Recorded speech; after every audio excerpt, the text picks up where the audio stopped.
আজকে বানালাম ধোকার ডালনা। এটা নিরামিষ দিনে যেমন ভাতের সাথেও খেতে ভালো লাগে, তেমনি রুটি পরোটার সাথেও দারুণ লাগে। তাহলে চলুন দেখি আজকের ধোকার ডালনার রেসিপিটা দেখে নিই। এখানে আমি 250 গ্রাম ছোলার ডালকে 4-5 ঘন্টা ভিজিয়ে রেখেছিলাম। এখন এটাকে আমি জল থেকে ছেঁকে তুলে নিয়েছি আর এটাকে একটা পেস্ট বানিয়ে নেব। এর মধ্যে দিয়ে দিলাম কয়েক টুকরো আদা আর কাঁচা লঙ্কা দিয়ে এখন এটাকে একটা ভালো করে পেস্ট করব।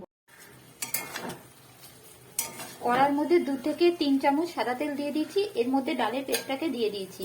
দিয়ে এখন এখানে দিয়ে দেবো একটু নুন, অল্প হলুদ আর অল্প চিনি দিয়ে এটাকে আমি 2 মিনিটের মতো একটুখানি নাড়াচাড়া করে নেবো, যাতে এর ভেতরে যে জলটা আছে এটা শুকিয়ে যাবে। তারপর একটা থালার মধ্যে একটুখানি তেল মাখিয়ে তেল ব্রাশ করে নিয়ে এটাকে ঢেলে দেবো। এখন এটাকে আমি নাবিয়ে ফেলবো। জল জল ভাবটা শুকিয়ে গেছে, খুব বেশি কিন্তু এটাকে ভাজা যাবে না, তাহলে কিন্তু ধোকাগুলো ঠিকঠাক হবে না। কড়া থেকে নিজেই ছেড়ে যাবে, এই যে জলগুলো শুকিয়ে গেছে।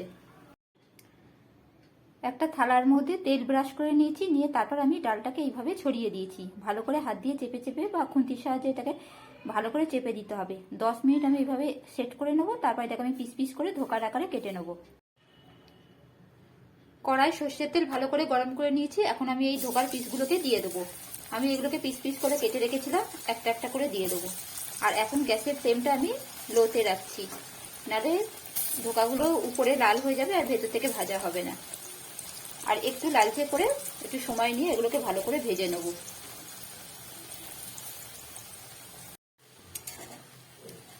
ধোকাগুলোকে 3 মিনিট পর আমি সব উল্টে দিলাম। আর এখন এক পিঠ ভালোভাবে ভাজা হয়ে গেছে, আর কিছুক্ষণ রেখে আমি ধোকাগুলোকে সব তুলে ফেলবো।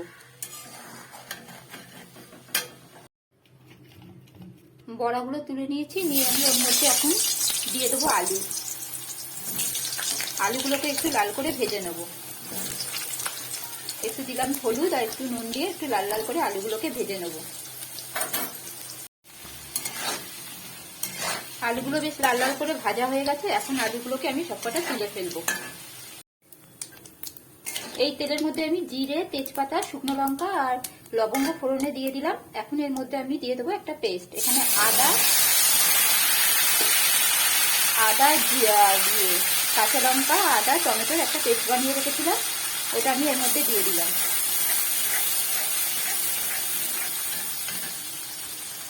এখন দিয়ে দেবো 1 চামচে হলুদ আর 1 চামচে নুন।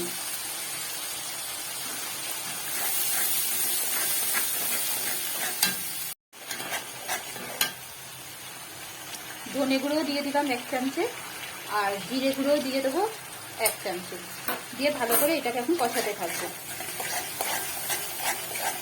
এই সময় আমি অল্প চিনি দিয়ে দিলাম। কষিয়ে যাবো যতক্ষণ না তেলটা বেরিয়ে যায়। তেলটা যতক্ষণ না ছাড়ে ততক্ষণ এটাকে আমি কষাতে থাকবো।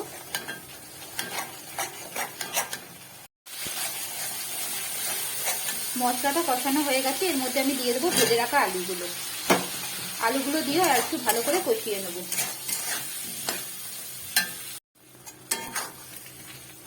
আলুগুলো ভালো করে কষানো হয়ে গেছে, আমি এখন জল দিয়ে দেবো। এর মধ্যে কিন্তু আমি গুঁড়ো লঙ্কা দিইনি, কারণ আমার কাঁচা লঙ্কাগুলো লাল ছিল, তাই জন্য আমার আর গুঁড়ো লঙ্কা দিতে লাগলো না। জল দিয়ে এখন আমি কিছুক্ষণ এটাকে চাপা দিয়ে দেবো। 5 মিনিট পর দেখাচ্ছি, আলুগুলো সেদ্ধ হয়ে গেছে। আর এখন আমি এর মধ্যে দিয়ে দেবো ভেজে রাখা ধোকাগুলো।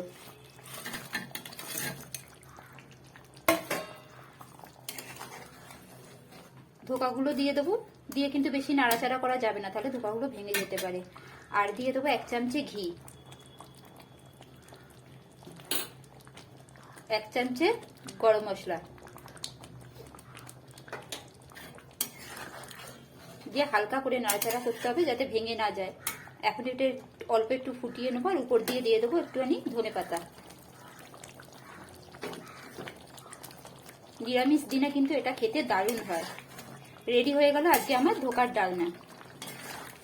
আর 1 মিনিটের মতো ফুটিয়ে নেবো, দিয়ে আমি এটাকে কিছুক্ষণ চাপা দিয়ে রেখে দেবো। কত সুন্দর দেখুন দেখতে হয়েছে, আর খেতেও কিন্তু দারুণ হয়। হয়ে গেল আজকে আমার ধোকার ডালনা।